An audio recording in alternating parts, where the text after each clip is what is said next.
Bueno, buenas noches a todos. Muchas gracias por estar, por acompañarme en esta aventura audaz.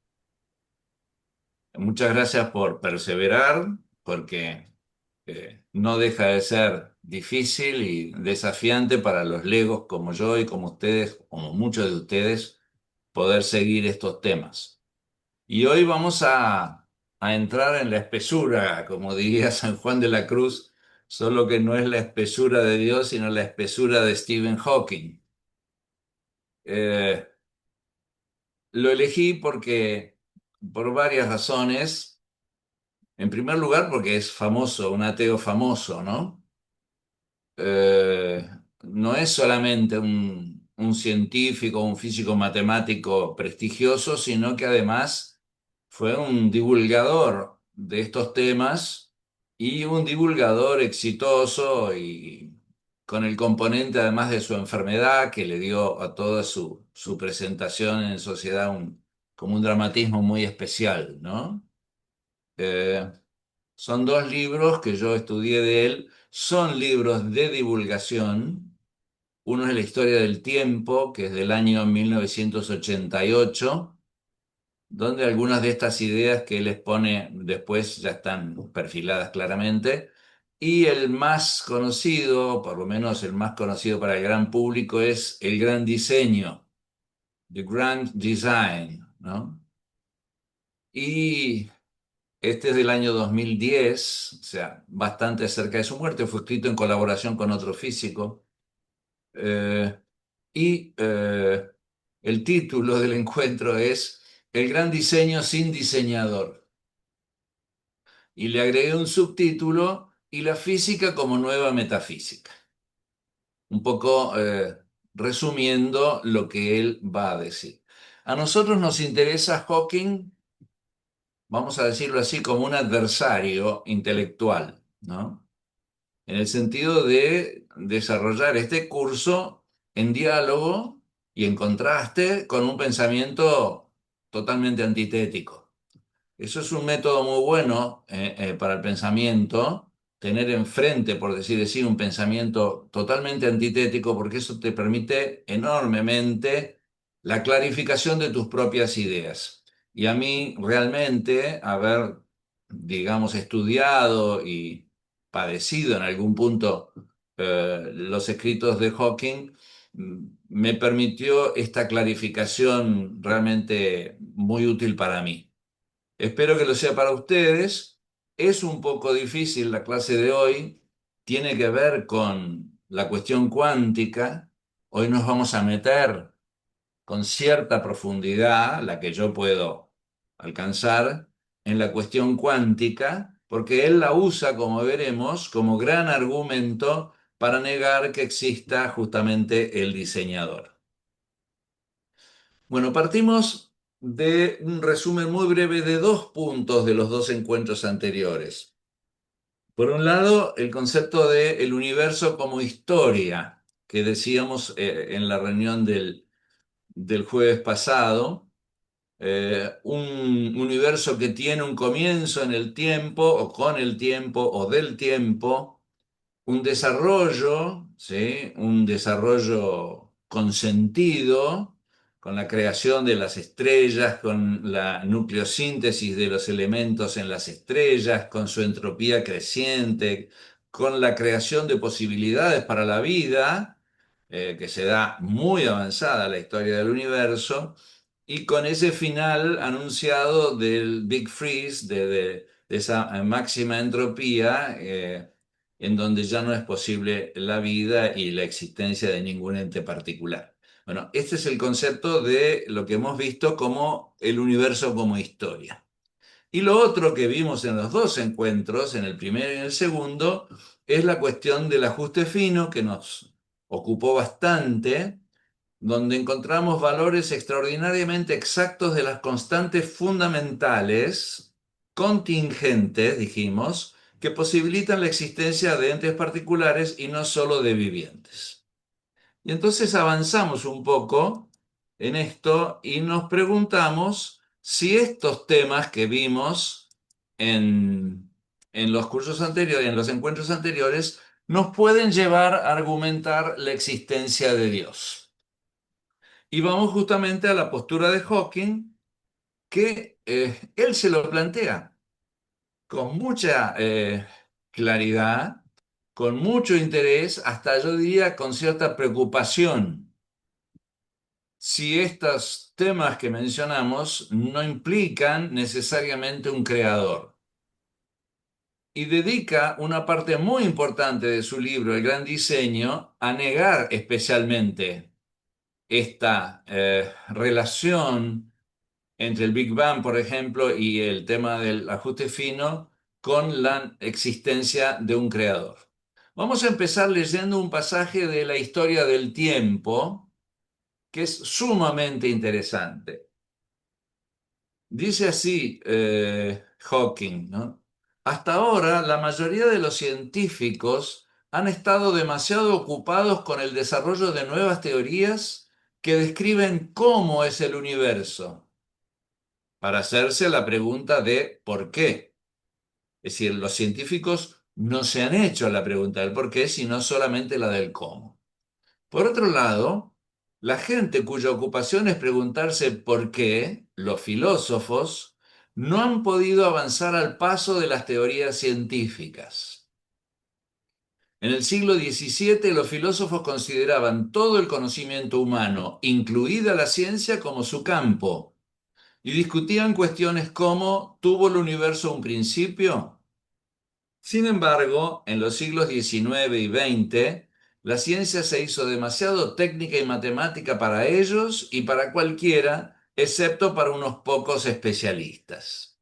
Y dice Hawking al final del párrafo, que está casi al final de su libro, los filósofos, y esto es muy importante y tienes mucha razón, los filósofos redujeron tanto el ámbito de sus investigaciones o de sus indagaciones que Wittgenstein, el filósofo más famoso de este siglo XX, se refiere, dijo, la única tarea que le queda a la filosofía es el análisis del lenguaje. La única tarea que le queda a la filosofía es el análisis del lenguaje. Y completa la frase diciendo, ¿qué distancia desde la gran tradición filosófica de Aristóteles a Kant? Es decir, los filósofos colgaron los botines, para decirlo con un término futbolístico, o los guantes, para usar un ejemplo del box. No hacen más metafísica. No hacen más metafísica. Yo sobre esto voy a volver en el quinto encuentro, que es el encuentro sobre metafísica directamente. Es el encuentro donde más voy a estar en mi salsa, por decir así. Pero es una observación que merece ser leída bastante y meditada. Los filósofos de nuestra época ya no hacen más metafísica. Y este Ludwig Wittgenstein dijo o planteó que la única tarea que le queda a la filosofía es el análisis del lenguaje. Filosofía del lenguaje en lugar de filosofía del ser. En cambio, Hawking no elude la pregunta metafísica ni la considera trivial, sino que trata de responderla desde la física. O sea, fíjese, pregunta metafísica, pero respuesta física. Y hace las preguntas, dice allí en la página 16 del libro, ¿por qué hay algo, ahora estoy citando El Gran Diseño, ¿no? 2010. ¿Por qué hay algo en lugar de no haber nada? ¿Por qué existimos? Fíjense, son preguntas totalmente metafísicas. Y una tercera, que veremos que no es tan metafísica o no tan excluyentemente metafísica, ¿por qué este conjunto particular de leyes y no otro? Esta última pregunta apunta directamente a la cuestión del ajuste fino. Y dice, también en el Gran Diseño, pretendemos que es posible responder estas preguntas puramente dentro del reino de la ciencia. ¿Ok? Puramente dentro del reino de la ciencia y sin necesidad de invocar a ninguna divinidad. Toda la reflexión sobre la cuestión de Dios en el Gran Diseño está marcada por estos dos problemas del ajuste fino y del Big Bang y está orientada a dar una respuesta, como se dice, naturalista. ¿Qué quiere decir naturalismo? Es decir, es que las explicaciones que se dan y las únicas posibles son puramente físicas o naturales y que éstas son suficientes para explicar el fenómeno. Fíjense, naturalismo es la tesis o la postura según la cual alcanza y sobra, digamos, con las explicaciones puramente físicas o naturales, haciendo totalmente innecesario el recurso a Dios. Y acá digo algo que es muy importante y hay que decirlo en honor a la verdad y a la justicia. Stephen Hawking, como la mayoría de los científicos, no dicen propiamente que Dios no existe, sino que Dios no es necesario para explicar el universo. ¿Se entiende la diferencia? No es lo mismo, ¿sí? Dios se quedó sin trabajo. La ciencia moderna, la física y las demás ciencias lo dejaron a Dios sin trabajo. Dios es un desocupado, porque la naturaleza se ocupa de todo y resuelve todo, y la ciencia que estudia la naturaleza, la ciencia particular, aclara todas las preguntas. Bueno, esto va a dar mucho que hablar, sobre todo en la reunión que viene, cuando planteemos la cuestión epistemológica de ciencia y metafísica o ciencia y filosofía. Pero sigamos con Hawking. Yo no los estoy viendo a ustedes, estoy viendo mi texto y me parece dificilísimo. Tírenme una línea, ¿me están oyendo o estoy totalmente solo conmigo mismo y con Hawking? Estamos, Sí, Alberto, lo vimos estamos. bien, lo vimos Sí, bien. vimos bien. Sí, Acá estamos, Alberto, y te vemos a vos y el texto. Muchas gracias, porque esto es una comunicación, no puede ser una persona consigo misma, es tremendo. Pero creo que tenés una forma de ponerte ahí en, digamos, tu pantallita Sí, pequeñita, sí, sí, a ver, como para que te video, sientas, no te sientas tan solo. mostrar video en cuadrícula, ahí está, ahí veo algunas caritas. Muy bien. Entonces, el problema del ajuste fino y el multiverso. Acá voy a desarrollar la respuesta que ofrece Hawking al problema del ajuste fino. En primer lugar, lo explica muy bien. Vamos a leer la explicación que hace Hawking del ajuste fino. Dice así: actualmente podemos fabricar ordenadores, computadoras, que nos digan cómo depende el ritmo de la reacción del proceso triple alfa, es la producción del carbono, que hemos hablado nosotros, de la intensidad de las fuerzas fundamentales de la naturaleza. Acuérdense, las fuerzas fundamentales, la fuerza de gravedad, la fuerza nuclear fuerte, etcétera, ¿no?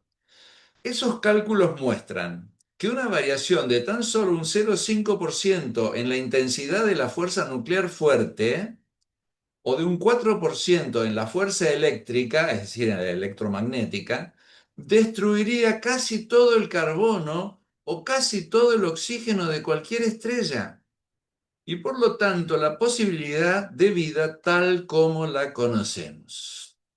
¿Se entiende? Es lo que dijimos más o menos con otros ejemplos. Si se cambian las reglas de nuestro universo solo un poco, las condiciones necesarias para nuestra existencia dejan de cumplirse. ¿Ok? Examinando en el ordenador los modelos de universo que se generan, ¿se acuerdan? En la primera clase yo les comenté que se usaban las supercomputadoras para plantear modelos alternativos de universo o universos alternativos, digamos, ficticios, para probar estos valores del ajuste fino. Entonces dice, es decir, variando esos valores del ajuste fino y viendo qué pasa con esos otros universos alternativos, imaginarios o ficticios. Examinando en el ordenador los modelos de universo que se generan cuando hacemos ciertos cambios en las teorías de la física, podemos estudiar metódicamente los efectos de estos cambios. Resulta que no son solo las intensidades de la fuerza nuclear fuerte y de la interacción electromagnética las que están ajustadas a nuestra existencia. La mayoría de las constantes fundamentales que aparecen en las teorías están ajustadas con tanta precisión que si su valor cambiara, aunque fuera ligeramente, el universo sería cualitativamente diferente y en la mayoría de los casos resultaría inadecuado para el desarrollo de la vida. Por ejemplo, si la otra fuerza nuclear, la fuerza débil, fuera mucho más débil, para mí tendría que decir fuera mucho menos débil, pero para mí hay un problema de traducción allí, pero no importa. Se entiende globalmente lo que quiere decir. La fuerza débil fuera mucho más débil, todo el hidrógeno del universo primitivo se hubiera convertido en helio y por lo tanto no habría estrellas normales. ¿Por qué digo que tendría que decir mucho menos débil o mucho más fuerte? Porque la fuerza débil es la que transforma los protones en neutrones o viceversa. Acá lo que dice es que hubiera convertido a los protones en helio. Pero bueno, habría que preguntarle a Stephen Hawking y no podemos. No importa, el concepto sigue estando claro. La emergencia de estructuras complejas capaces de albergar observadores inteligentes parece ser muy frágil. Las leyes de la naturaleza forman un sistema extremadamente bien ajustado y las leyes físicas pueden cambiar muy poco sin destruir la posibilidad del desarrollo de vida tal como la conocemos. Si no fuera por una serie de intrigantes coincidencias en los detalles precisos de las leyes físicas, parece que no hubieran podido llegar a existir ni los humanos ni formas de vida semejantes a las que conocemos. Muy bien. Está clarísimo que Hawking reconoce el ajuste fino. Lo que habíamos dicho al principio, no solamente, digamos, los creacionistas o los que sostenemos que hay un Dios creador, vamos a aceptar que existe un ajuste fino. También los ateos reconocen que existe un ajuste fino. ¿Cómo lo explican entonces? Vamos a la respuesta naturalista de Hawking. Y acá se pone interesante. El descubrimiento relativamente reciente del ajuste extremadamente fino de muchas de las leyes de la naturaleza nos podría llegar a conducir, al menos a algunos, hacia la vieja idea de que este gran diseño es la obra de algún gran diseñador. Pero esa no es la respuesta de la ciencia moderna. Vimos en el capítulo 5 que nuestro universo parece ser uno entre muchos otros, fíjense. Nuestro universo parece ser uno entre muchos otros, cada uno con leyes diferentes. La idea del multiverso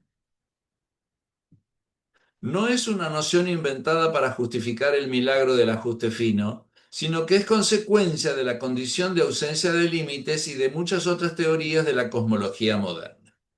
Pero si es verdad, fíjense que no lo afirma 100%, dice, si es verdad, atención con esto, reduce el principio antrópico fuerte al débil. Acá lo vamos a repasar esto recordando lo que explicamos antes del principio antrópico. Al situar los ajustes finos de las leyes físicas en la misma base que los factores ambientales, ya que significa que en nuestro hábitat cósmico, actualmente la totalidad del universo observable, es tan solo uno entre muchos, tal como nuestro sistema solar es uno entre muchos otros.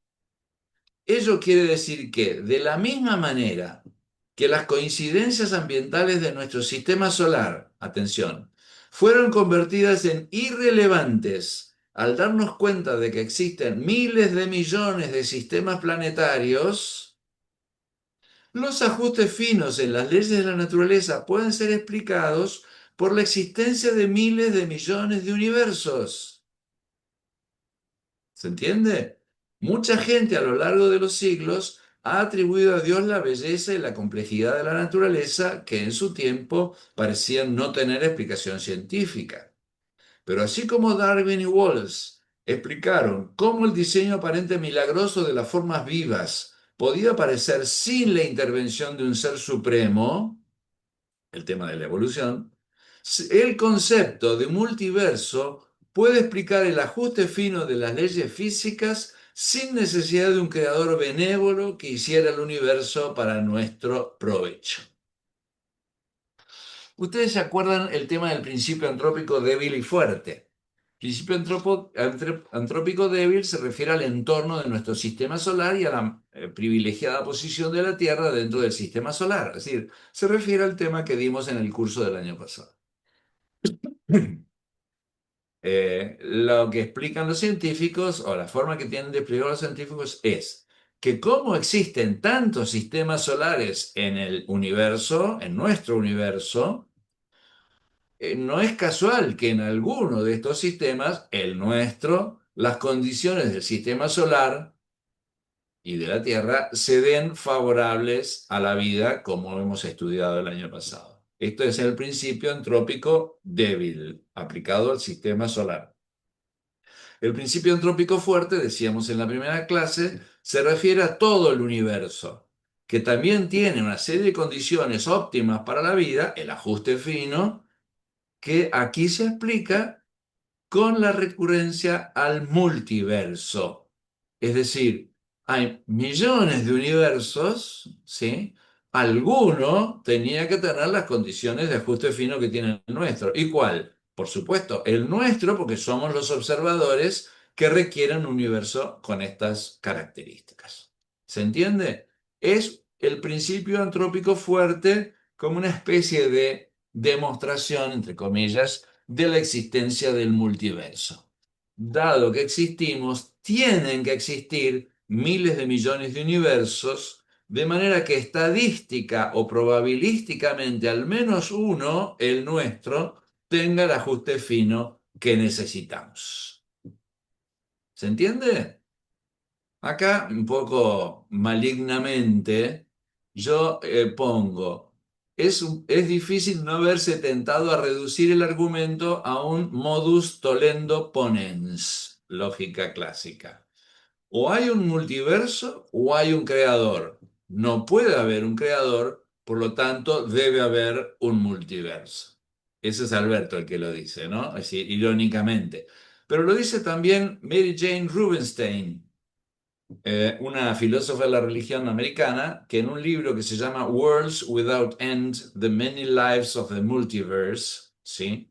Argumenta, criticando un poco esta postura, ¿no? Que la hipótesis del multiverso es la respuesta de la ciencia para evitar la conclusión teísta del ajuste fino. ¿Se entiende? Sin embargo, acá voy a hacer una diferencia. Bueno, sigo leyendo lo que dice, resumiendo lo que dice Rubinstein. Sin embargo, sostiene que el multiverso como solución es tan metafísico como Dios, ya que postula la existencia de realidades infinitas que son, por definición, inobservables y no verificables empíricamente. Es decir, no se puede comprobar empíricamente la existencia del multiverso. Tampoco falsarlo. Ustedes saben que la palabra falsar es una palabra que no existe en la Real Academia Española. Bueno, la introdujo Karl Popper, un epistemólogo, diciendo que digamos que la empiría, que la experiencia, que la observación no solamente sirve o no principalmente sirve para probar teorías, como la entendemos en sentido positivo habitualmente, sino que sobre todo la falsación sirve para justamente demostrar que las teorías son erróneas. Eh, entonces, lo que yo digo acá es que es imposible, si, basándome en Mary Jane Rubenstein, es imposible probar ni falsar la teoría del multiverso con el método científico, ¿sí? Aunque sobre esto voy a poner algunos bemoles después. Es puramente especulativa y coherente matemáticamente. En los próximos encuentros veremos que igual hay una diferencia entre multiverso y teísmo. ¿Por qué? Porque la respuesta del multiverso, y esto lo digo yo, no lo dice Mary Jane, la respuesta del multiverso no requiere el salto ontológico a otro orden del ser, como es el caso al afirmar un Dios creador. Esta es la razón por la cual, me parece a mí, y voy a volver sobre esto, los científicos que quieren ser fuertemente naturalistas y no salir de su ciencia, prefieren el multiverso a Dios, porque el multiverso sigue estando en el orden de lo material, es decir, no requiere el salto ontológico a otro orden del ser, como sucede claramente cuando afirmamos la existencia de un Dios creador, que como veremos en las próximas clases pertenece a un orden de ser distinto al del universo mismo, o sea, a un orden del ser no material. ¿Voy bien? Bueno, Sí, Alberto, muy bien. Sí, va buenísimo. bien. Yo una pregunta, Alberto. Sí, Eh, ¿quién sos, Nico? el, el SEC. Ah, Sek, ¿cómo estás? Estoy sin cámara porque estoy fuera de casa, no tengo buena conexión, pero el multiverso, uno diría Sí, como que no hay un Dios creador, pero perfectamente podría haber un Dios creador que creó el multiverso también, como exactamente, opción. exactamente. Te me adelantaste. Ah, perdón, perdón. Ok, No, perdón, perdón. no problem, no problem. Lo que digo es que ellos sostienen, muchos de ellos, Stephen Hawking, como acabamos de leer, sostienen el multiverso para no aceptar un Dios creador. Otra cosa es que el multiverso sea incompatible con un Dios creador, ¿se entiende? A Claro, ver, para simplificar, el que no acepta un Dios creador parecería que tiene que afirmar un multiverso, pero el que acepta un multiverso puede también aceptar un creador. perfecto, perfecto. Está bien. Otros científicos sostienen el multiverso por otras razones de tipo matemático, pero Natura sigue siendo la medida, tanto para probar como para falsar. Sobre esto voy a insistir un par de veces en esta clase. El tema de la observación, del seguir rigiéndonos por Natura, por la naturaleza, como pauta, porque en definitiva ella es la que justifica la existencia misma de la ciencia, es decir, el conocimiento de la naturaleza, ¿no? Como ella es y como ella se manifiesta. Y el multiverso actualmente no está ni comprobado ni falsado, por ahora al menos, y podría ser que mañana deje de serlo y se transforme en una teoría válida y comprobada, por ahora es una hipótesis científica. En el momento en que estoy diciendo estas palabras, según mi conocimiento, que puede ser incompleto. De todas maneras, lo que me interesa acá es el recurso al multiverso del que hace Stephen Hawking para no aceptar, digamos, la existencia, para negar la existencia o la necesidad, para ser más exactos, de un creador. Algo muy parecido pasa con el problema del comienzo del universo con bajísima entropía. ¿Sí? Ya en la historia del tiempo decía, refiriéndose a la improbabilidad de Penrose. Penrose es otro físico contemporáneo de Hawking, creo que ya murió, Roger Penrose, que lo que dijo es que el nivel de entropía o de mínima entropía necesario, diríamos así, matemáticamente en el comienzo mismo del universo es, es ridículamente bajo, casi imposible. A eso llama la improbabilidad de Penrose. Si el modelo, dice ahora en Historia del Tiempo Stephen Hawking, si el modelo del Big Bang caliente, o sea, el Big Bang, fuese correcto desde el principio del tiempo, el estado inicial del universo tendría que haber sido elegido verdaderamente con mucho cuidado. Sería muy difícil explicar por qué el universo debería haber comenzado justamente de esa manera, excepto, dice Stephen Hawking, si lo consideramos como un acto de Dios que pretendiese crear seres como nosotros. Es decir, ahora digo yo, ¿no? No estoy en comillas, estoy hablando, el que está hablando acá es Alberto, el Big Bang caliente como comienzo del universo es un problema para un universo autocontenido, es decir, que se explica suficientemente a sí mismo. La solución entonces es simplemente negar este comienzo o inicio del tiempo. Esta es la solución que va a proponer Stephen Hawking, tanto en Historia del Tiempo como en El Gran Diseño. En Historia del Tiempo dice, en tanto y en cuanto el universo tuviera un principio, podríamos suponer que tuvo un creador. Pero si el universo es realmente autocontenido, si no tiene ninguna frontera o borde, no tendría ni principio ni final, simplemente sería. ¿Qué lugar queda entonces para un creador? En el gran diseño, Hawking desarrolla esta negación de una frontera o borde del tiempo, un principio, digamos así, del tiempo. La cuestión del inicio del tiempo viene a ser algo análogo a la cuestión del borde del mundo. Cuando la gente creía que el mundo era plano, se podría haber preguntado si el mar se derramaba por sus bordes. Esto ha sido estudiado experimentalmente. Se puede dar la vuelta al mundo y no caer en él. El problema de lo que perdón, de lo que ocurre en el borde del mundo fue resuelto cuando la gente se dio cuenta de que el mundo no era una superficie plana, sino curvada. Sin embargo, el tiempo parecía ser como una vía del tren. Si tuvo un origen, debería haber allí alguien, por ejemplo Dios, para poner los trenes en marcha. Anótense esta frase, poner los trenes en marcha. Aunque la teoría de Einstein de la relatividad general unificaba el tiempo y el espacio en el espacio-tiempo y suponía una cierta mezcla entre tiempo y espacio, el tiempo seguía siendo diferente al espacio o del espacio. Fíjense, el tiempo seguía siendo diferente del espacio y o bien tenía un inicio y un final, o bien seguía indefinidamente, es decir, sin principio o final. Sin embargo,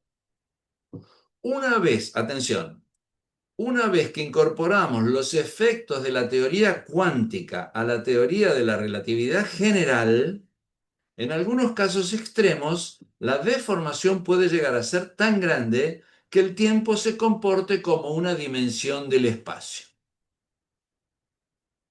Es lo que yo llamaría, resumiendo, la espacialización del tiempo, ¿sí? En el universo primitivo había efectivamente 4 dimensiones del espacio y ninguna del tiempo.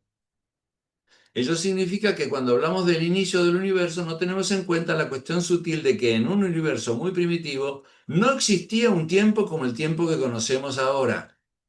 Debemos aceptar que nuestras ideas usuales de espacio y tiempo no se aplican al universo muy primitivo. Este está más allá de nuestra experiencia, pero no más allá de nuestra imaginación o de nuestras matemáticas. Si en el universo muy primitivo las 4 dimensiones se comportaban como el espacio, ¿qué ocurre con el inicio del tiempo? Darnos cuenta de que el tiempo se puede comportar como una dirección más en el espacio implica que podemos liberarnos del problema de que el tiempo tenga un comienzo. Fíjense, liberarnos del problema de que el tiempo tenga un comienzo, de manera análoga a cómo nos libramos del problema del borde del mundo. Supongamos que el inicio del universo fue como el polo sur de la Tierra, con los grados de latitud desempeñando el papel del tiempo. Cuando nos desplazamos hacia el norte, los círculos de latitud constante que representarían el tamaño del universo se expandirían. El universo empezaría como un punto en el polo sur, pero este es en muchos aspectos como cualquier otro punto. Preguntar lo que ocurrió antes del inicio del universo resultaría una pregunta sin sentido, porque no hay nada al sur del polo sur. A lo largo de la historia, muchos pensadores, incluido Aristóteles, han creído que el universo debe haber existido siempre para evitar la cuestión de cómo empezó a existir. Otros han creído que el universo tuvo un inicio y lo han utilizado como argumento para la existencia de Dios. La observación de que el tiempo se comporta como el espacio presenta una nueva alternativa.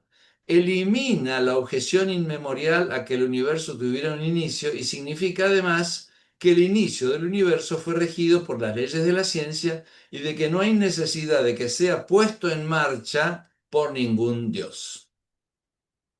Bueno, yo voy a volver sobre esto. Hay algunos aspectos un poco más complejos, como esta espacialización del tiempo. A mí me falta ciencia física como para responder bien desde la física a la cuestión, ¿sí? Sí puedo ver que él utiliza, como veremos después, la ley de lo que se llama la gravedad cuántica, que es todo un tema en la física actual, para resolver la cuestión del comienzo y básicamente para negar el Big Bang, es decir, para decir en realidad no hubo tal comienzo del tiempo, ¿sí? Acá de vuelta, un poco, digamos, un poco maligno de mi parte, es difícil no verse tentado a reducir el argumento ahora a un modus tollendo tollens.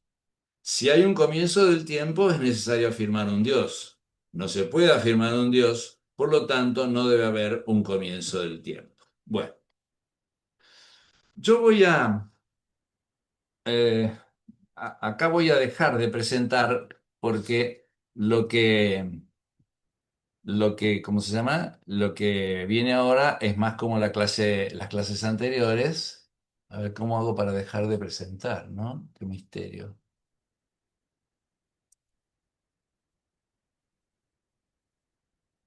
Ah, ya sé, ya sé. Tendrías que dejar de compartir la pantalla.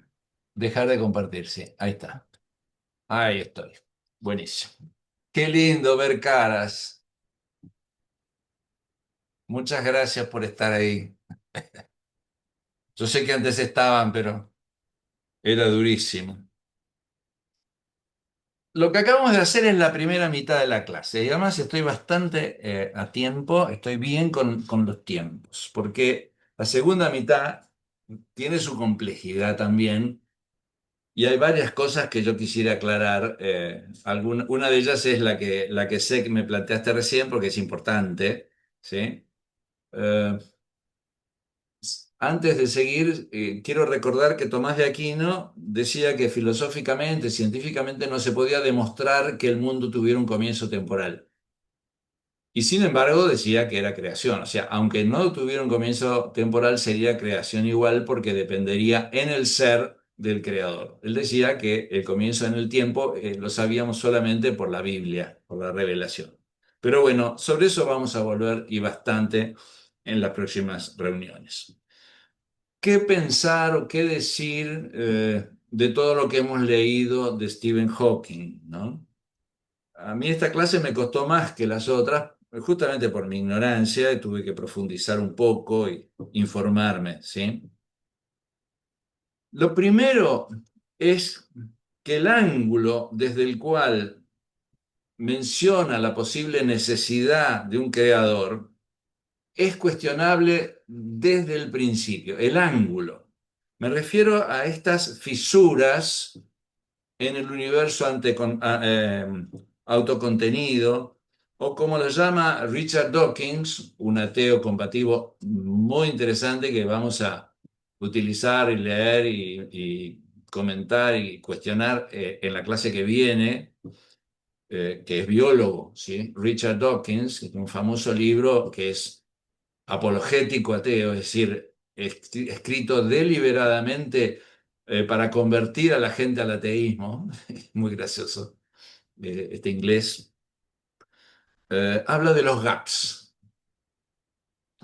de los creyentes, o los creacionistas, como quieran, están felices con los gaps, dice él, porque esos gaps de la ciencia les permiten meter a Dios, colarlo a Dios en ese agujero. Agujeros en las explicaciones científicas que se pretenden tapar recurriendo a un ser superior que oficia como tapa agujeros. Acá pongo y me apunte. Se parte de una lectura positivista de la historia de la cultura. Esto es muy importante. Tipo Comte, ¿no? Según la cual la ciencia desde hace, no sé, 2 siglos, 3 siglos, 4 siglos en adelante hasta hoy, ha ido progresivamente conquistando todos los lugares que antiguamente ocupaba la religión. Y todavía quedan algunos agujeros. Por ejemplo, el comienzo del universo, que el Big Bang puso de relieve, o el ajuste fino que se puso de relieve 50 años después, como vimos alrededor del año 74. Es decir, dos hechos relativamente nuevos en la historia de la ciencia, en la historia de la cultura, es como que vuelven a traer para atrás el tema que se creía superado de que no hace falta que exista un Dios. Entonces, ¿qué responder a esto? Se trata de llenar los agujeros con más física. Es obvio, porque si yo tapo esos agujeros con más física, logro el universo explicado integralmente desde la perspectiva de la física. Se rechazan así, se superan así esos posibles residuos de superstición. Hawking ve en ese universo autocontenido o autosuficiente, ve esas dos fisuras, el Big Bang como comienzo del tiempo y el ajuste fino como variables, digamos, o como constantes leyes de la ley, de las leyes físicas que permiten la existencia de la vida, lo que hemos estudiado en este curso. Es interesante que después dice que en el resto de los temas está superado el problema del agujero. Por ejemplo, dice en la teoría de la evolución, ¿no? Darwin y Wallace, que es otro contemporáneo de Darwin que también hablaba de la evolución de las especies, explicaron, estoy citando de nuevo literalmente a Hawking, explicaron cómo el diseño aparentemente milagroso de las formas vivas podía aparecer sin la intervención de un ser supremo. Fíjense que este ser supremo, que es innecesario para, digamos, según la teoría de la evolución, también es un Dios tapa agujeros. Es un Dios concebido como alguien que concibe separadamente los arquetipos eternos de las diferentes especies. Repito, el, el evolucionismo superó ese Dios que concibe separadamente la existencia de las distintas especies. Pero eso no quiere decir que Dios creador se ajuste a ese modelo de un Dios que concibe separadamente los arquetipos de todas las especies. ¿Ok? Bueno, sobre esto no voy a decir mucho más, porque si Dios quiere, el año que viene, y si me ayuda el Espíritu Santo, o el universo, voy a dar un curso que incluya de alguna manera la cuestión de la evolución. La cosa es que hay dos fisuras para Hawking que hay que solucionar. El Big Bang caliente que necesita un Dios, y acá voy a pecar de irónico de vuelta, burro de arranque para poner en marcha el universo. Es decir, el Dios que se concibe desde el Big Bang es un Dios desencadenador, es un Dios iniciador, es un Dios que pone en marcha al universo. Punto. ¿Sí? Esto es un punto. Y el ajuste fino requiere un Dios afinador. O si quieren usar la imagen de varios botones, el botón de la fuerza fuerte, el botón de la fuerza débil, el botón de la gravedad, el botón de la energía oscura, de la constante cosmológica, etc. Lo que hace este Dios es mover los diales de las distintas constantes del universo para que éste funcione, ¿sí? Yo lo llamo también un Dios afinador, ¿no? Este es un Dios también con una tarea, llamémoslo así, acotada. Y acá voy a hacer una crítica con bastante cariño a un libro que se llama Dios, la ciencia, las pruebas, de dos católicos franceses que se llaman Michel-Yves Bolloré y Olivier Bonnassy, ¿sí? Que hace relativamente poco, bastante poco, sacaron un libro que con muy buenas intenciones intenta probar la existencia de Dios o, digamos, argumenta la existencia de Dios justamente desde estos gaps de las explicaciones científicas, cayendo en la crítica que les hace Richard Dawkins. ¿Por qué? Si se demostrara que los valores contingentes del ajuste fino, acuérdense, son contingentes hasta donde se sabe, o sea, podrían ser de otra manera.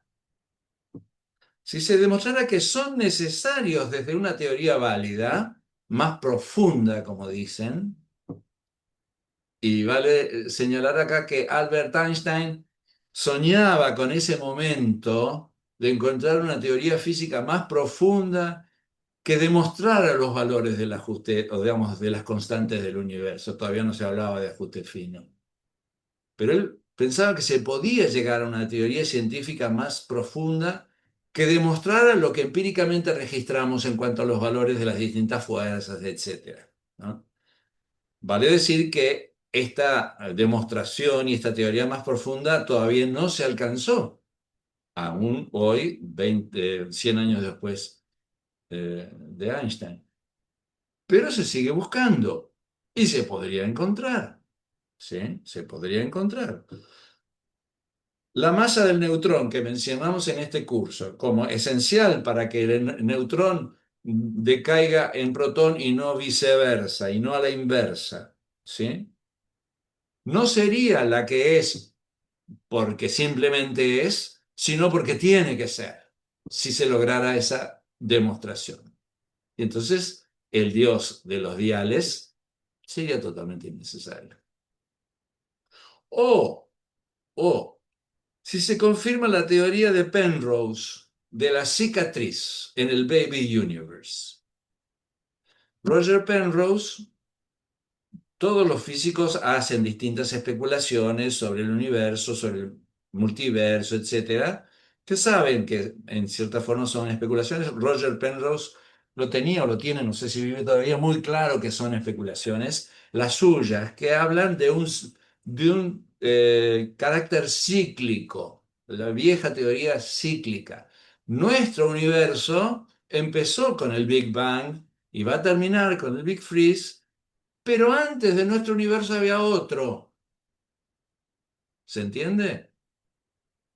Y más, está esforzándose o estaba esforzándose en demostrar las cicatrices de ese antiguo universo que dio lugar al nuestro en la radiación cósmica de fondo, en esa que dijimos, en esa especie de ecografía del universo bebé que mencionamos, creo que en la primera, no, en la segunda reunión. ¿Qué pasa si esto se demuestra? ¿Sí? ¿O qué pasa, vuelvo a decir, si se demuestra la necesidad de esas constantes del universo? Se caen las pruebas de la existencia de Dios de los amigos Bolloré y Bonassi. ¿Se entiende? O si se llega a comprobar el multiverso, el argumento que utiliza el amigo Hawking resultaba ser válido, se acaba el argumento del ajuste fino como requiriendo de un creador, porque habiendo tantos universos, alguno tenía que ser. ¿Sí? Con lo cual, todo el curso queda cuestionado. ¿Se entiende? Es decir, ¿qué pasa con mi curso? Yo estoy diciendo, y estoy sugiriendo, y estoy anticipando, que a través del ajuste fino, que a través del Big Bang, de la historia del universo, se puede argumentar la existencia de un creador. ¿No se demorona también el curso junto con lo que estoy criticando a Bolloré y a Bonassi? No, ¿por qué? Porque si nosotros queremos argumentar la existencia de Dios desde las conclusiones de la física, como en este curso, no podemos basarnos en hechos puntuales, como pueden ser el comienzo o como puede ser el ajuste fino, sino que debemos apelar, como veremos con mucho más detenimiento en el último encuentro, a rasgos generales de nuestro universo. Rasgos generales de nuestro universo. Estos hechos puntuales revelan rasgos generales que requieren un creador. Y por ahí voy a caminar. ¿Se entiende? Pero vamos de a poco. ¿Qué decir de este uso de la teoría de la gravedad cuántica por parte de Stephen Hawking? Yo voy a aprovechar que él plantea este tema para decir algo sobre la cuestión cuántica. Porque además me parece que si yo no digo algo y no termino un poco de perfilar la cuestión cuántica, el curso queda como incompleto en cuanto a la información de lo que es la física actual. Primero, ¿qué se sabe con certeza respecto de la física cuántica, lo que se sabe es la mecánica cuántica, esa teoría elaborada en los primeros 27, 28 años del siglo XX, perdón, que describe un modo muy particular de comportarse la materia a escala atómica y subatómica. O sea, la teoría cuántica nace como una explicación del micromundo del átomo y de lo que hay dentro del átomo. Concretamente, nosotros lo vamos a recordar en función del comportamiento de los electrones en el átomo. ¿Sí? Esta teoría a nivel micromundo, a nivel atómico y subatómico, está totalmente comprobada, no solamente por amplias pruebas experimentales, sino además por la extraordinaria aplicación práctica que tiene, ¿no? Hoy en día, mucha de la tecnología que usamos está basada sobre la mecánica cuántica. Así que acá estamos hablando de hechos y no solo de teorías, ¿ok? Recordemos brevemente lo que vimos en el primer encuentro y ampliémoslo un poquito, ¿sí? Einstein en 1905 había afirmado el doble comportamiento onda-partícula de la radiación electromagnética, o sea que la luz, sin dejar de ser una onda, también se comportaba como partícula, lo que habíamos llamado los fotones. Segundo, Louis de Broglie, ¿sí?, aplica la dualidad onda-partícula a los electrones en el átomo. Recuerden, como vimos, que los electrones en el átomo tienen una frecuencia y por lo tanto una energía cuantificada asociada a su ubicación en el átomo, los distintos niveles de energía, recuerden, ¿sí?, y al tipo de átomo. Acuérdense, ahí vimos el modelo de Bohr con los 7 niveles de energía. Este comportamiento, esto de tener una determinada energía cuantificada, es más propio de una onda que de una partícula. Esto se comprobó ampliamente por el famoso experimento de las dos rendijas, ¿sí? Thomas Young en 1801, ¿se acuerdan? Lo había aplicado para demostrar la naturaleza ondulatoria de la luz. Pero ahora se aplicó a los electrones, ¿sí? Cuando el electrón pasa por las dos rendijas y se encuentra consigo mismo después de pasar por las dos simultáneamente, ¿sí?, irradia en la pantalla de fondo un patrón de interferencia. Es decir,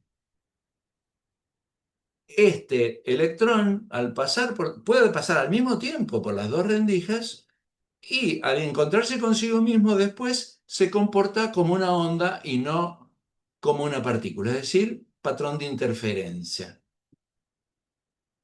Esto se llama la superposición cuántica, ¿sí?, un concepto muy importante de la física cuántica.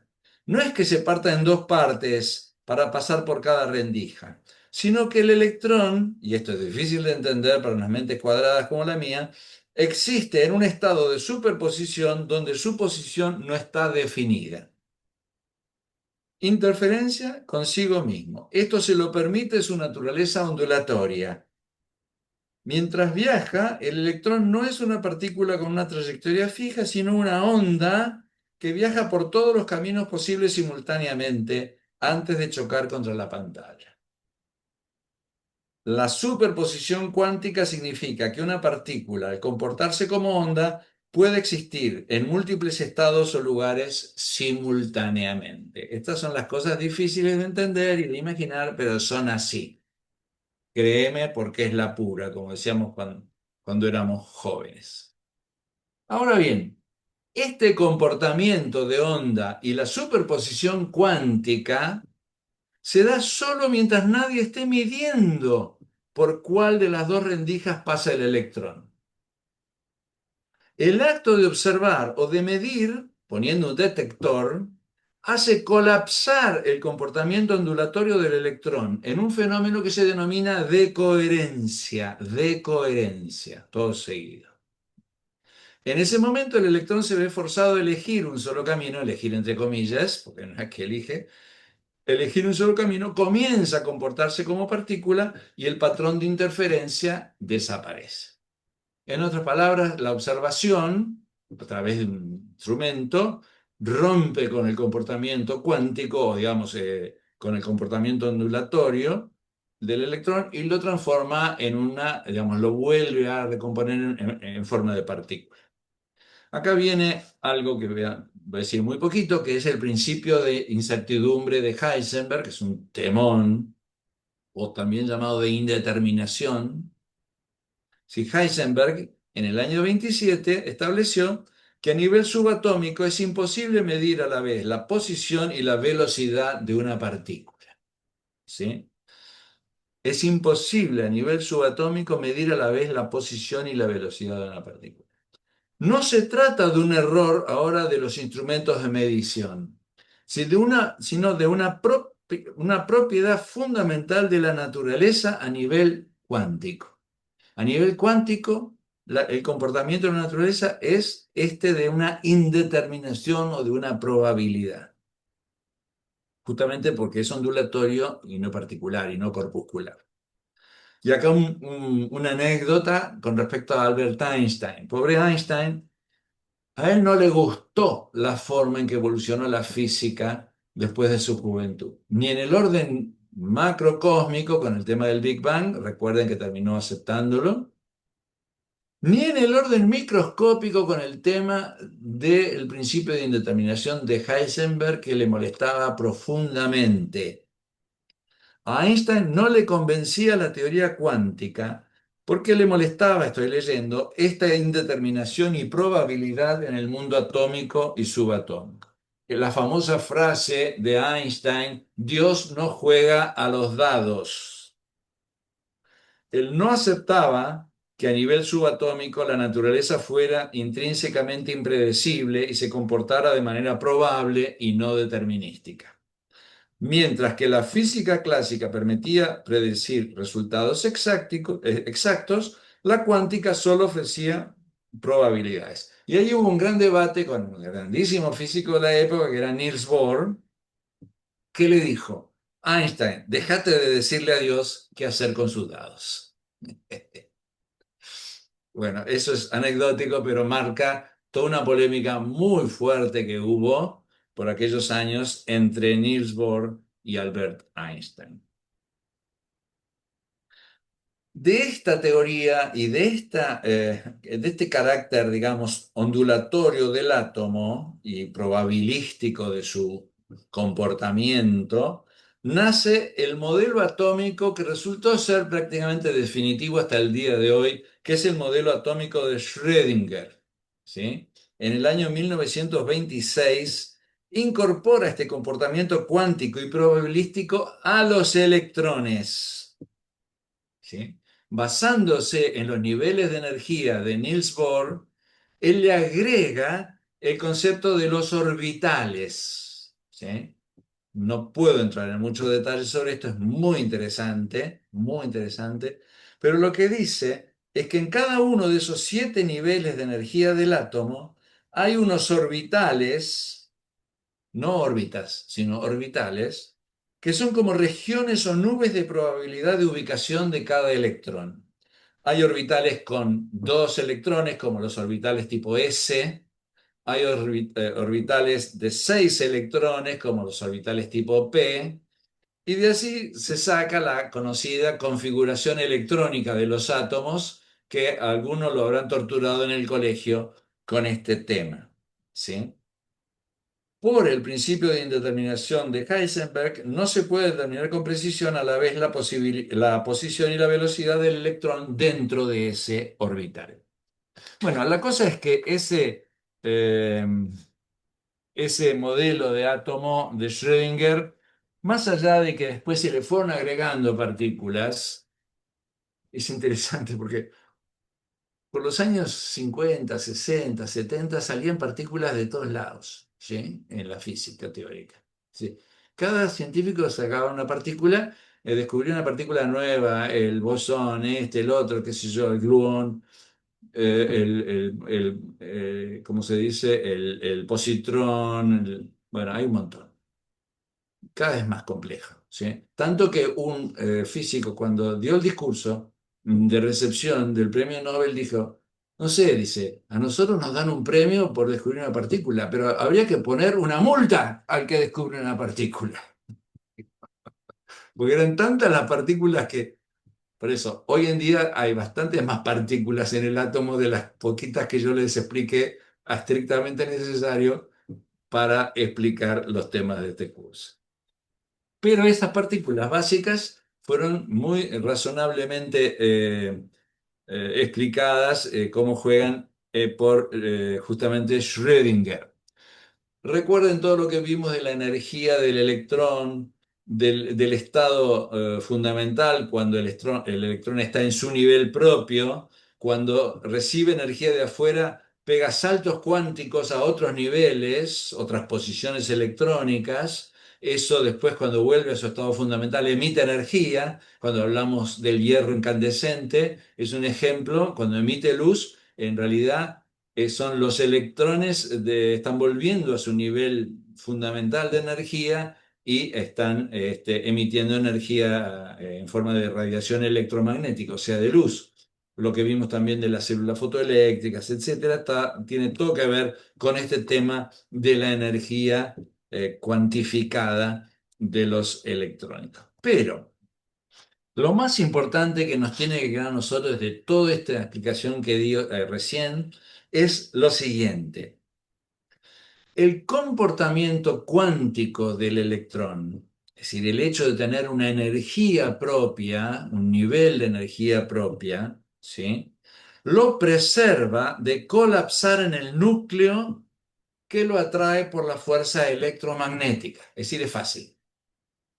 Fue una de las cosas que lo llevó justamente a Niels Bohr a hablar de niveles de energía. ¿Por qué los electrones no se funden en el núcleo atraídos por la fuerza electromagnética? Es lógico. Imagínense la Tierra, ¿por qué no se funde en el Sol? Tiene que haber otro factor, además de la fuerza de gravedad, que impide que la Tierra se funda en el Sol, porque el Sol ejerce una fuerza de gravedad muy importante sobre la Tierra. En el caso de la Tierra es el movimiento propio que tiene la Tierra, que es un movimiento que iría recto si no fuera por la gravedad que lo hace curvo. Es decir, es el movimiento la órbita de la Tierra alrededor del Sol se debe a la combinación de dos factores: el movimiento rectilíneo uniforme que tiene el cuerpo de la Tierra y la atracción de la gravedad que ejerce el Sol. Y eso genera un movimiento, llamémoslo así, circular alrededor del Sol. Acá pasa Perdón, algo parecido. Alberto, Sí, Eduardo Fernández Sardá te quiere hacer una pregunta. sí, ¿Está cómo ahí? no. Profesor, Adelante. era en realidad es un ejemplo práctico de lo que usted acaba de decir de los niveles de energía de los átomos. La Sí, radiación X, yo trabajé con equipo de radiación X, se produce justamente por el choque de un electrón que sale del cátodo, pega contra el ánodo, que es de molibdeno, y al pegar tan fuerte, el electrón hace que corran los electrones propios del molibdeno y cuando recupera su posición original, libera radiación X, que es la que usamos los equipos de rayos para los tomógrafos y todo lo demás, claro. este, como una Lo- consecuencia. De la misma forma, en un monitor de los que se usaban o los televisores antiguos que tenían una pantalla de fósforo, también se liberaba un electrón, se lo dirigía por un campo magnético y en cada punto de la pantalla se iba generando un punto blanco, gris o negro, después se le dio color, para generar imágenes de los televisores, de los monitores y todo lo demás. O sea, quiero comentar esto para que, digamos, en la práctica eso tiene una aplicación directa. O sea, claro, el hombre inmediatamente le encontró una utilización. Eso nomás. perfecto. Muchas gracias, Eduardo. Entonces, esta energía propia del electrón que orbita alrededor del núcleo a determinada distancia por su energía propia, digamos así, es lo que asegura, diríamos así, al átomo. Porque si el electrón colapsara en el núcleo, no habría átomo como lo conocemos. ¿Se entiende? Y acá viene un tema muy interesante, que es algo que yo leí en un libro que es el libro más importante que yo estudié, o por lo menos para mí fue el más enriquecedor que yo estudié sobre todo este tema, sobre todo sobre el tema del ajuste fino. Es un libro de unos australianos que se llaman Lewis and Barnes. Son dos, ¿sí? Lewis y Barnes. El libro se llama A Fortunate Universe, ¿sí? Un universo afortunado, ¿ok? Y ahí dice una cosa que es muy importante. El comportamiento cuántico de la materia está regulado por otra constante que se llama constante de Planck, la constante H, ¿sí? Esta constante de Planck tiene una determinada intensidad o un determinado valor, ¿sí? Muy pequeño, lo cual determina el alcance del comportamiento cuántico de la materia. Es decir, si, fíjense ustedes, si la constante de Planck fuera cero, no habría comportamiento cuántico en el electrón y no existiría el átomo por la razón que expliqué recién. Es decir, los electrones estarían fundidos en los núcleos. Si, en cambio, la constante de Planck fuera mayor, no solamente a nivel microscópico, menos que microscópico, a nivel subatómico, tendríamos este comportamiento cuántico de la naturaleza, indeterminado, incierto, sino que lo tendríamos a nivel macro, a nuestro nivel, a nuestra escala humana, por ejemplo. Entonces, imagínense ustedes que todo nuestro mundo se comportara como nos pasa cuando nuestros anteojos andan mal, que vemos todo borroso, ¿sí? Es decir, cuando los anteojos no nos sirven, son escasos, qué sé yo, y vamos por la Panamericana y vemos todo borroso, no sabemos si el auto pasó, si no pasó, si está a la mitad. El mundo físico a nivel humano, a nuestra escala, no funciona cuánticamente, funciona según la física clásica, por suerte. Por suerte, porque eso nos permite tener un universo como le gustaba a Einstein, ¿sí? Más ordenado, más previsible, etcétera, etcétera. Un mundo clásico, por decirlo de alguna manera. En otras palabras, dicen Lewis and Barnes, que esta cuestión de la constante de Planck es una muestra más del ajuste fino de nuestro universo. ¿Se entiende? Muy bien. Sigo y espero terminar, creo que sí que voy a terminar, porque me interesa volver sobre todo lo que leímos antes de Hawking, ¿sí? Pero quiero volver a leerlo desde, o no voy a volver a leerlo, sino volver a referirme a todo eso desde una visión más macro de la cuestión cuántica, ¿sí?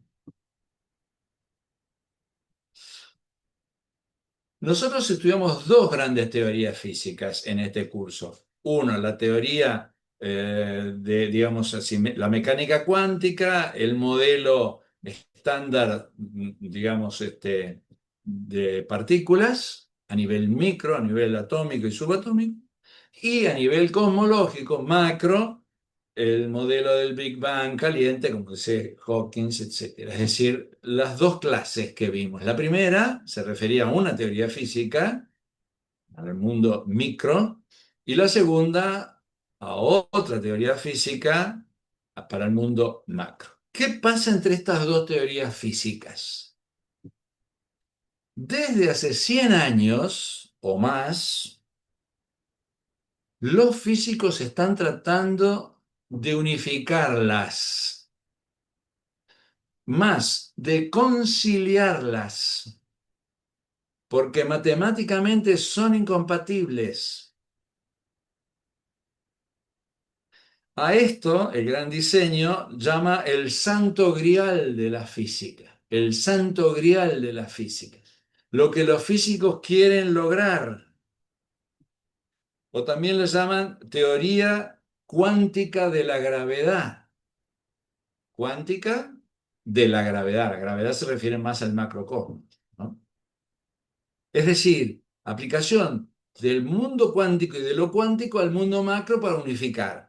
Fíjense que Einstein dedicó 40 años de su vida, de 1915 hasta 1955, según algunos perdió el tiempo, y es posible, a buscar esa teoría única, unificadora, solo que él la buscó desde la gravedad, desde la teoría de la relatividad, y llamó a esto la teoría del campo unificado.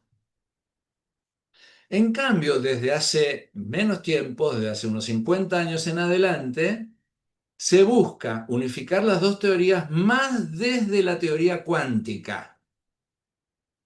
O sea, lograr una ampliación de la teoría cuántica que la haga válida para el macrocosmos y se llegue a una teoría única, o como la llaman teoría del todo, abarcadora de todos los fenómenos y de todas las leyes vistas por las dos teorías existentes, ¿no? Y acá menciono, sin entrar en detalles, a nuestro físico Juan Maldacena, que justamente, voy a retomar algo de él en la clase que viene. Este es un prestigioso físico argentino de Princeton que trabaja en este objetivo de unificar las dos teorías. Él se basa en la teoría de cuerdas, hay todo un tema, un desarrollo incipiente, aunque no completo, de la teoría de cuerdas, ¿sí? Y cuando era muy joven, en 1997, a los 29 años, hizo un aporte que es muy valorado en esta búsqueda que se llama la conjetura de Maldacena. La conjetura de Maldacena. Y siguió y sigue trabajando sobre un modelo matemático, digamos así, que integre las dos visiones o las dos teorías. ¿Qué hace Hawking? Que yo le critico, me atrevo a criticarlo en esto.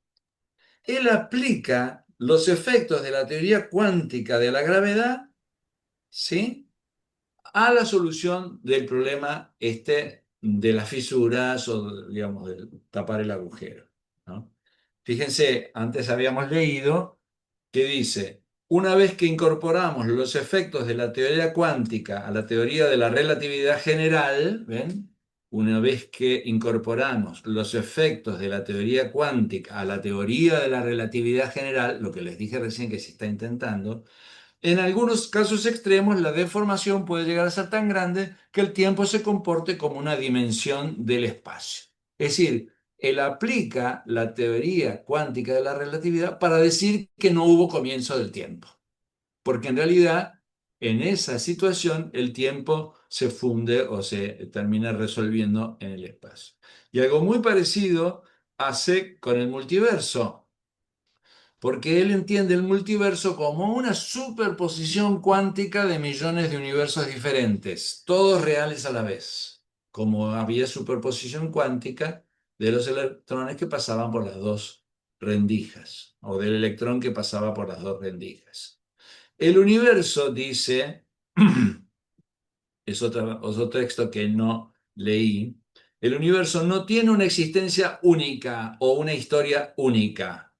No hay un único universo, sino que cada posible versión del universo existe simultáneamente en lo que denominamos una superposición cuántica. ¿Ven? Usa el concepto de superposición cuántica aplicado al multiverso. Así como el mismo electrón pasa por las dos rendijas e interfiere luego consigo mismo, así, a nivel macro, existen todas las historias posibles del universo, de las cuales el nuestro es solo una versión o una burbuja. El concepto de burbuja, cada universo es una burbuja del multiverso, en la cual las leyes se dan de esta manera. Es decir, en nuestra burbuja, es decir, en nuestro universo, se dan los valores del ajuste fino. La crítica que yo le hago, y por ahí me equivoco, pero creo que no, humildemente lo digo, es que hace uso de una teoría incipiente e incompleta, como es la teoría de la gravedad cuántica, para resolver esta posible intromisión de Dios en la ciencia. Eso es lo que yo no encuentro suficientemente riguroso. Hablando con un amigo que sabe mucho más física que yo y además sabe filosofía, me decía, lo que pasa es que ese libro de Hawking es de divulgación. Entonces yo me pregunto, ¿no? Si corresponde en un libro de divulgación a un científico serio usar una teoría que todavía no está consolidada para resolver un problema X, no importa cuál. Y yo creo que como intelectual no lo haría. O diría, mira, si esta teoría termina siendo válida, esta podría ser la respuesta a este problema. Pero él no se expresa de esta manera. Él mismo dice, ¿no? Con respecto a esta teoría cuántica de la gravedad, que podría ser que no la encontráramos. Podría ser que no la encontráramos. Entonces, ¿cómo se utiliza? Sí, podría ser que no la encontráramos. De todas maneras, hay que decir esto, ¿sí? La propia física puede encontrar en el futuro mejores explicaciones físicas de estos fenómenos puntuales que mencionamos, a partir de sus propios desarrollos, sin recurrir a un Dios tapa agujeros, ¿sí? Este logro del Santo Grial es un objetivo totalmente válido de la física, pero al mismo tiempo es totalmente independiente de la cuestión metafísica de un creador. Es más, desde el punto de vista de la teoría de un Dios creador, sería enriquecedor que se confirmara una teoría única para todo el universo y todos los ámbitos de los fenómenos, porque hablaría más de un orden único que rige tanto en lo grande como en lo pequeño y no de dos órdenes que aparecen como paralelos.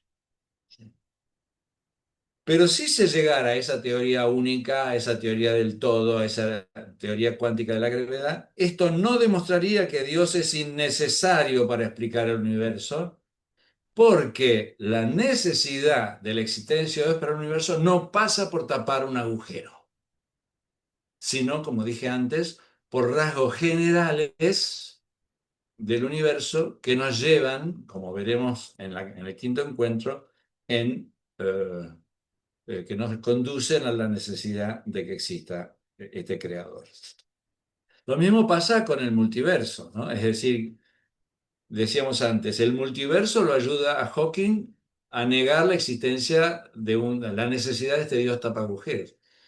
Pero el multiverso de suyo no es excluyente o no es opuesto o no es contradictorio con la existencia de un Dios creador como lo dijo hace un ratito Seck. Muy bien. Estoy terminando. Acá aparece una cuestión muy importante, que es la cuestión de la coherencia matemática y de la validez de una teoría, ¿no?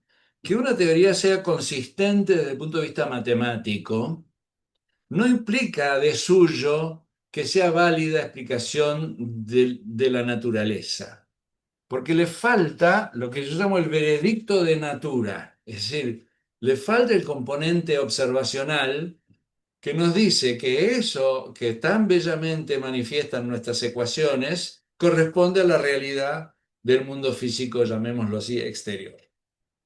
Eso es un comentario breve. Y mi conclusión, ¿sí? Hawking había partido de unas preguntas, ¿sí? Y había dicho que desde la física se podían responder, ¿sí? Una era, ¿por qué hay algo en lugar de no haber nada? ¿Por qué hay algo en lugar de no haber nada? Y otra, ¿por qué existimos? Una tercera decía, ¿por qué este conjunto particular de leyes y no otro? Digo, la primera y la segunda pregunta son la misma pregunta. ¿Por qué existe el ser y no más bien la nada? Punto. En eso estamos incluidos, ¿sí? Digamos, esta pregunta, la pregunta sería, Hawking, con su explicación, ¿la respondió o no la respondió? A mi criterio, no la respondió. Es decir, sigue planteado el problema de la existencia de todo esto. Sea un universo, sea multiverso, tenga comienzo, no tenga comienzo, ¿por qué existe? esta pregunta no la puede responder la física. Es un límite a la ciencia física. Es una pregunta metafísica, con lo cual estoy poniendo un límite a las posibilidades de la física en cuanto a la respuesta de todas nuestras preguntas. ¿Sí? Voy a volver sobre esto. Hay otra pregunta, junto con la pregunta por la existencia, yo le llamaría la pregunta por el orden o por la matematicidad del universo, que es otro rasgo general junto con su existencia, que es esta, ¿no? ¿Por qué el universo responde tan bien a nuestras matemáticas? ¿Por qué responde tan bien a nuestra ciencia racional? El Big Bang me lleva a la primera pregunta: ¿por qué existe el ser y no más bien la nada? El ajuste fino me lleva a la segunda pregunta: ¿por qué el universo tiene este orden en todo aspecto, y no solo en el del ajuste fino, tan maravilloso, ¿sí?, que responde a nuestro saber y a nuestra matemática? Y la tercera pregunta: ¿por qué este conjunto particular de leyes y no otro? Mi postura es que podría ser respondida por la física en el futuro. Es el ideal de Einstein, ¿sí?, de demostrar desde una teoría más profunda que estos valores son necesarios, ¿sí? Por ahora no tenemos la respuesta, pero es una pregunta que podría estar dentro del campo de la física y no implica necesariamente una respuesta o solo una respuesta metafísica. Entonces van a ser dos preguntas que la física, a mi criterio, no puede responder: ¿por qué existen las cosas y por qué tienen este orden que las hace aptas para el saber y para el saber matemático? Y una aclaración: yo no digo que la física no responda a ningún por qué. De hecho, la física y la ciencia en general responde a muchos porqués, muchísimos porqués. Pero lo que no hace es responder a estos porqués últimos, sino solo a, llamémoslos así, por qué intermedios. ¿Por qué el Sol ilumina? Lo sabemos perfectamente y respondemos perfectamente a esa pregunta, ¿sí? ¿Por qué se agrupa la materia en galaxias, estrellas y planetas? Lo sabemos perfectamente.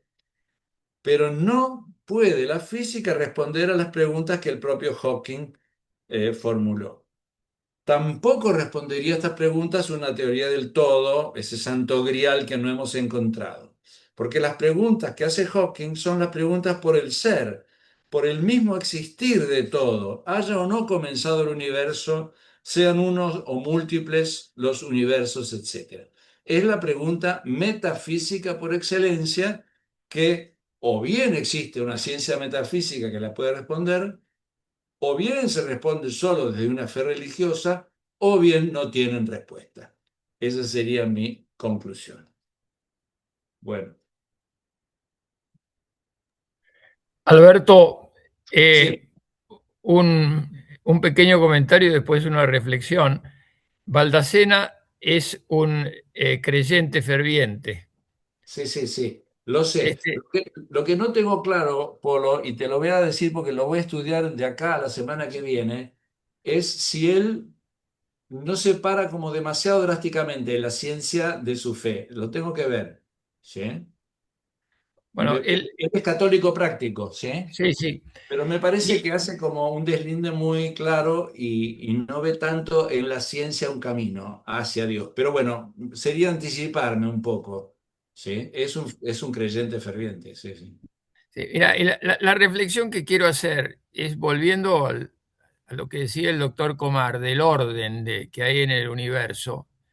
Y él, cuando se refería a este orden, decía que acá hay dos posibilidades: o este orden fue prepensado por una inteligencia superior, o es obra de la casualidad.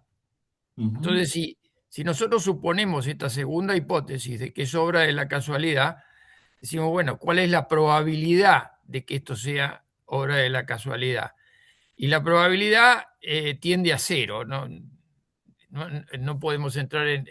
Puedo explicarlo un poco con un dado que tirás varias veces y querés que sea el mismo número. La probabilidad va disminuyendo geométricamente. Y en el universo, que es sumamente mucho más complejo que un dado, la probabilidad con la complejidad del universo tiende a cero si esto es casual. Y vos lo que has explicado muy bien es cómo la ciencia va descubriendo que el universo es cada vez más complejo. Entonces, si es cada vez más complejo, la probabilidad de que esto sea obra de la casualidad es cada vez menor. Y a esto le pueden contestar los que dicen que si el tiempo es infinito, en un tiempo infinito todas las probabilidades se pueden dar. Ahora, yo a esto le agrego una reflexión propia mía, decir, bueno, pero esto se refiere al mundo material.